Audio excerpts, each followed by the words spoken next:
Mary Helen Dara, Taylor Automotive Family Women in the driver's seat. Today we have the pleasure of speaking with a municipal judge, a lead guitarist and singer in a local band, and an incredible philanthropist.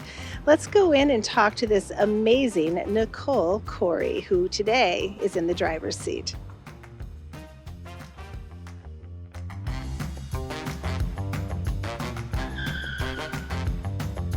Nicole, thank you so much for being on the show today. You are welcome. Hey, could you please give us a bit of history on how you arrived at being a municipal court judge, lead singer of Art to Clam, and creator of I can't even say it, I'm exhausted, Acoustics for Autism through Project iAm? Sure. I started my career as a public defender in Lucas County in 2002, which is when I took the Ohio and Michigan bar exams. And I also had my own criminal defense, mostly criminal defense practice. So all the way up until 2017, I was practicing regularly on my own and doing all kinds of interesting and unique cases. And in 2017, a very, very unique opportunity arose when Judge Christensen decided to retire and not run for what would have been his last term. And so at that point, the situation kind of presented itself to me, and it's very rare that these seats become open, so you kind of have to jump on it when they are. And I took the great leap, and here I am 7 years later. So it was a really nice transfer, I should say, the way that I was able to kind of build up from where I was, and then it was a nice, really good transition into being on the bench. And then in 2007, the fall of 2007, I started Project iAm, an Acoustics for Autism. It was supposed to be one event, one time, and here we are. Yeah, how's that going for you? In our 18th year, in our 18th year. It's just really blossomed and ballooned into something that I don't think anybody expected it to do. We've done so much wonderful work. We are purely a financial resource for families. We don't tell people where to get treatment. We don't tell people what kind of treatment and therapies to get. We don't order that they do one specific thing or another. We firmly believe that every child is unique when it comes to autism, and some things that may help one child might not help another. So we really leave it up to the parents and the providers to determine whether they think that something would be a good fit. So we give scholarships out to these families to use specifically for what they apply for. So it's not like I just write, little Johnny's family a check for $5,000 and say, go ahead and spend it with what you will. It's not like I just give the providers $5,000 and hope that they're going to give it to little Timmy. Every time a bill is due, they send the bill and I pay the bill until their scholarship runs out. So it's very, very, very hands-on with it. There's no way that the money goes to the wrong place. It doesn't happen. It can't happen. So that's the nice thing, is people know where all of the money from Acoustics goes. Every beer you buy, every dollar you donate, every silent auction item that you purchase, or every T-shirt. In today's environment, that's quite a rarity. It goes right there. And the nice thing is, as you said, I do quite a few things in life. So the band, just a few. The band, ties into that. I'm a musician. I've been a musician my whole life. From a very young age, I've been in bands since I was in my early 20s. So our music community is overly generous with their time, and have always been. And it almost gets to the point where sometimes it's a little annoying, because, the first people anybody reach out to are the musicians to donate time. This is an event that I think the musicians, look as a rite of passage to play. We started off with 17 bands on one stage on March 9th of 2008. And on March 2nd of 2025, we'll be at least 9, maybe 10 stages and over 100 acts. That's huge, and it's a lot of work, and I have a great team that helps me put this event on, and the best part about it is it's 100% volunteer based. So there isn't anybody in our organization that's getting paid to do the work that they do. So all of the money truly does go where it's supposed to go. Of course, we have overhead expense for the event. Tents cost money, generators cost money, sound systems cost money, merchandise costs money, beer costs money, but anything over that is going right into our scholarship fund. And this year, every dime we raised is already spent, already gone, already distributed, to the point where I've actually pulled more money out of our operating account just to continue to give money for the rest of the year. So we've totaled over $1 million in distributions That since is we started. amazing. Oh, this year alone has been over $300,000. So it's pretty significant what we're doing. Wow, Yeah. that is absolutely amazing. For someone who's never attended the event, Acoustics for Autism, can you just walk us through what that entails? What's the vibe? What is it, a concert feel? It is pure joy, a little bit of pandemonium, but it's kind of organized chaos. The last couple of years, the city of Maumee has always been very gracious with us, and the last couple of years, they've allowed us to close down Conant Street. So we basically take over an entire block of uptown Maumee. Its home is the Village Idiot. That will always be the place it started, and we've branched out from there. And my husband always says we've done it so ergonomically. It's a great word because we didn't go from 0 to 100, and I think that's the way you create a successful event. So many people I see, start an event with a spaghetti dinner one day, and then the next year they're trying to do a big blowout concert at, Promenade Park. It just doesn't work that way. So we started, with the Village Idiot, and then we expanded to one other location, and then we added Buster Brown's, and then we added the Elks, and then we closed down one street, and then we closed down a parking lot, and now we're at an entire block. And you find a place to park. We try to make it very easy. We have shuttles. It goes from noon until 2 o'clock in the morning, and everywhere you turn is music of every different kind.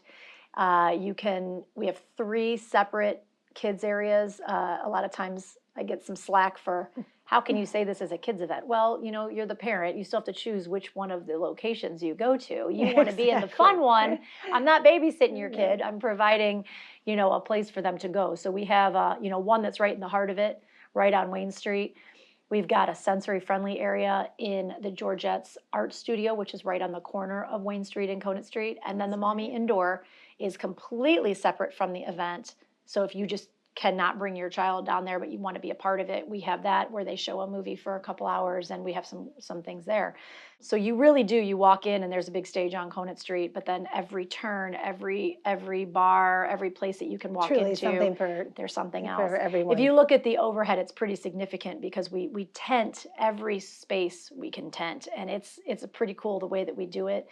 We literally, the day after the event, as we're tearing down, the tent company and I stand out there at 7 o'clock in the morning, and we're like, where can we fit another 10 by 10? Where can we fit another 20 by 20? Where can we extend this? What worked, what didn't work? And if you look at the overhead shots, it's pretty cool because that whole back area is just like one big maze of tents to get to wherever you want to go. And it's wonderful. People are happy. There's no fighting. There's people are filled with love that day. It's like the one day of the year that I think if you asked anybody, that's the feel-good day of the year. Yeah, it is like becoming a holiday. It is. It really is. I'm going to urge all of the mayors to consider it the next day a government holiday. That's great. Well, you juggle so much, but what does a typical day look like for you? I have I've always been very hyper, as my parents would say. I've a natural energy. I don't drink coffee. I don't sleep very well. I wake up, my mind, it just kind of goes. My husband and I joke often, he has ADD very bad. I have very organized ADD very bad.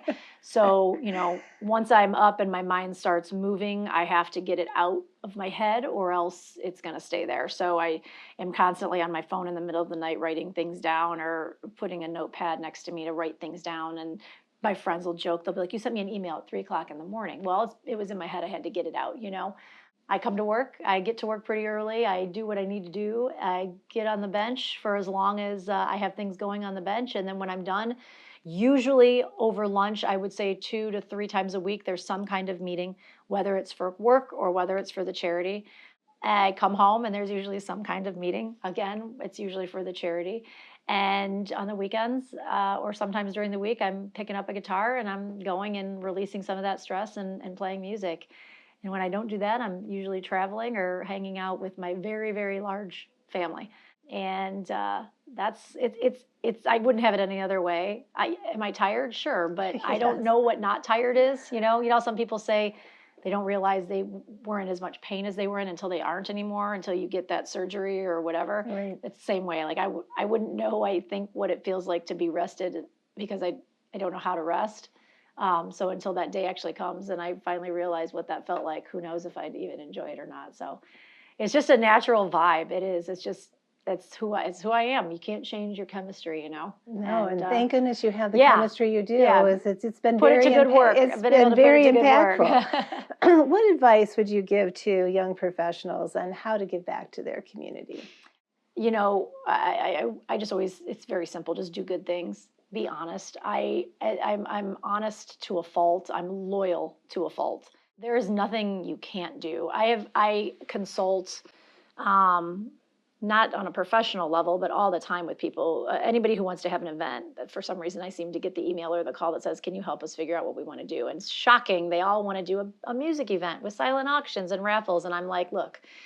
You know, it's great that it works for us the way that it does, but you're not going to build what we were able to build over 20 years overnight. So why don't we think of something unique, something a little different? Stop going to the same pool of things. Stop doing the same type of stuff. So do it. Absolutely do it. I'm going to be honest with you, though, and I'm going to tell you what I think you should and should not do and why things work and why things don't.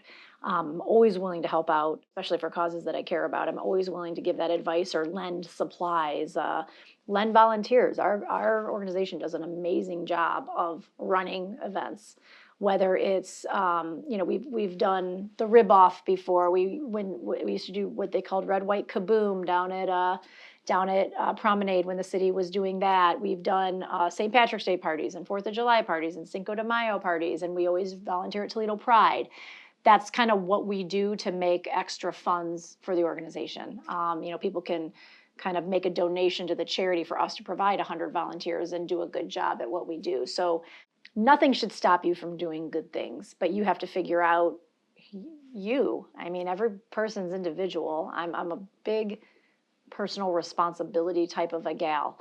So don't think that just because one person was able to do something that you can replicate that. There might be something completely different. I'm not the $150 a head, black tie, live auction so everybody at the same table can outbid each other and look cooler than the next type of an event planner. That's not me.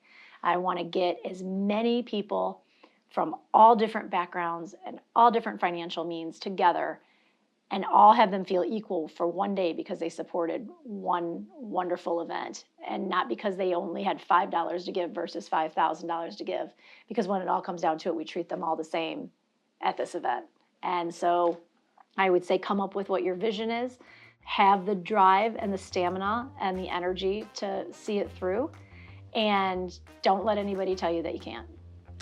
Awesome advice from an awesome woman. Thank you so much for all you do for this community and those dealing with autism in their life. And you've literally changed lives. So thank you so much. Thank you for having me. Thank you, Nicole, for spending time with us and for your incredible energy that you have used for bettering our community. Let's head down the road and see who's next in the driver's seat.